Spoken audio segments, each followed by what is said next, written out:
नमस्कार मित्रांनो. तर मालिकेच्या येणाऱ्या भागात आपल्याला असं बघायला मिळणार आहे की आता ताराचा गाण्याचा कार्यक्रम हा सुरू झालेला असतो. हरिनाम सप्ताह सोहळ्यामध्ये ताराला गायण्यासाठी बोलवण्यात येणार असतं आणि त्यांचा कार्यक्रम सुरू झालेला असतो. सावली सुद्धा बॅकस्टेज गेलेली असते आणि भैरवीच्या सांगण्यावरून ते सगळं काय करत असते. पण नेमका कार्यक्रमामध्ये काहीतरी प्रॉब्लेम होतो आणि सारंगच्या जीवावरती बेतणार असतं. तेवढ्यात आता सावली तिथून जायला लागते.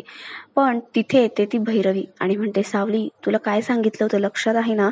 गाण्याचा कार्यक्रम व्हायला हवा, तो अर्धवट सोडून तू जाऊ शकत नाही. तेवढ्यात सावली म्हणते, पण माई, सारंग सरांच्या जीवावर बेतणार असेल तर मी इथे थांबून काय करू? मला बाहेर जायलाच हवं. सारंग सर ठीक आहे की नाही हे बघायला हवं.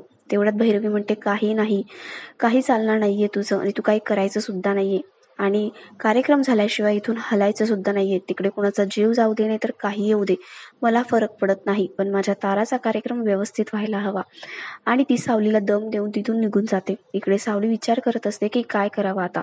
तर मग आता सावली आपल्या नवऱ्याचे प्राण वाचवण्यासाठी बाहेर जाईल की माईंना दिलेला शब्द पाळण्यामध्ये ती स्वतःचं कर्तव्य बघेल, हे सगळं काही नक्कीच इंटरेस्टिंग असणार आहे. तर मग अशाच इंटरेस्टिंग अपडेटसाठी तुम्ही आमच्याशी कनेक्टेड राहा आणि आमच्या चॅनलला नक्की सबस्क्राईब करा. धन्यवाद.